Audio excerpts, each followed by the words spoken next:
కార్తీక పురాణంలో 17వ అధ్యాయం. ధనలోభి తనకు కలిగిన మానవ జన్మను చూసుకొని చాలా ఆనందపడుతూ ఆశ్చర్యపోతూ ఉన్నాడు. అప్పుడు మునీశ్వరుడు, ఓ ధనలోభి, నీకు కలిగిన ఆశ్చర్యం నాకు అర్థమైంది.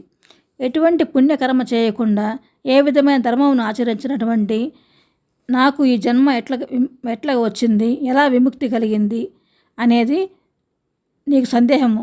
జన్మ అనేది చేసిన కర్మఫలము. కర్మల వలనే ఆత్మకు దేహం అనేది కలుగుతున్నది. ఆత్మ ధరించిన దేహం వలన కర్మ నిర్వహణ జరుగుతున్నది కనుక శరీరమే కర్మకు కారణమవుతున్నది. కానీ అహంకారంతో ఆత్మ ఈ శరీరమే అని వ్యవహరిస్తూ ఉంటాం. నేను, నాది అనబడే జీవాత్మయే అహంకారం. ఈ అహంకారంతోనే సర్వస్వం అన్న భావన కలుగుతుంది. ఆత్మ పరమాత్మ స్వరూపం. పుట్టుక, మరణము, వృద్ధి పొందడం, క్షీణించడం అనేవి శరీరానికి మాత్రమే ఉంటాయి, ఆత్మకు ఉండవు. కర్మకు కారణమైన శరీరము పంచభూతములతో తయారవుతుంది. రంగు, రుచి, వాసనలకు, ఆహార విహారాలకు, సుఖదుఖాది అనుభవాలకు, ఆవేదనలకు గురి చేయబడుతుంది. వివేకము, విజ్ఞానము, వ్యామోహాల కారణంగా పాపపుణ్యాలు సంప్రాప్తమవుతూ ఉంటాయి. ఏ విధమైన కర్మలు లేకపోవడమే ముక్తి. శరీరం ఆత్మ కాదు. ఆత్మ పంచభూతాత్మకమైన శరీరం కాదు. ఈ శరీరంలోని ఇంద్రియాలు నువ్వు కాదు, నీవి కావు. ఈ ఇంద్రియాలు వ్యామోహాలకు లోనవుతూ హానిని కలిగిస్తూ ఉంటాయి. వాటి కారణంగానే నీకు పరమాత్మ అయ్యే స్వతంత్రత లేదు. బుద్ధిని దిక్కును ప్రయాణింపచేసే ప్రత్యేగాత్మ అని నిర్ధారణ చేసుకో. యావత్తు సన్నిధానం కారణంగా దేహేంద్రియాలు, జడత్వం, ప్రాణం ఉన్న పుట్టుకలేని ఆత్మ అని అనిపిస్తుందో ఆ పరమాత్మ నువ్వు అని నిశ్చయించుకోవాలి.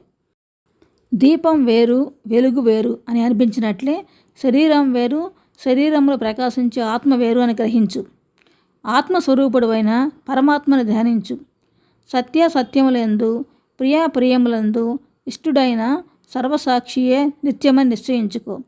ఇంద్రియాలు, మనస్సు, ప్రాణం, అహంకారం, దేహం వీటన్నిటికంటే అతీతంగా 6 విధములైన వికారాలు లేకుండా ఉండేవాడే పరమాత్మ.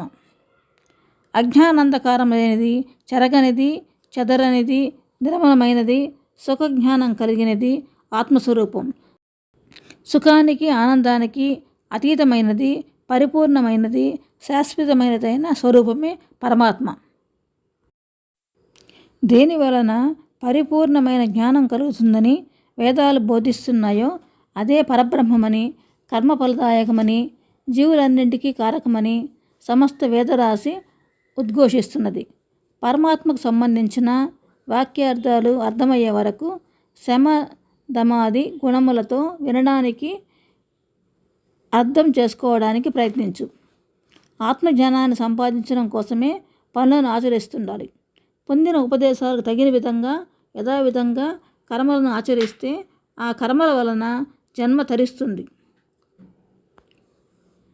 స్వయంగా చేసినవైనా అప్రయత్నంగా చేసినవైనా నీ కర్మఫలాలు అనే బంధాలు తొలగడంతో మోక్షసిద్ధి కలుగుతుంది. అన్నీ నేనే చేస్తున్నాను, అన్నీ నావే, అంతా నాదే, నేనే గొప్ప అనే భావనలను విడిచిపెట్టి మనం నడిపించేవాడు ఒకడున్నాడని తెలుసుకొని వాడిని తెలుసుకునేందుకు ఈ శరీరంతో ప్రయత్నించాలి. కార్తీక పురాణంలో 17వ రోజు విధియ. ఈరోజు దక్షిణ తాంబూలాదులు, స్వయం పాకంతో దానమివ్వాలి. ఓం నమః శివాయ.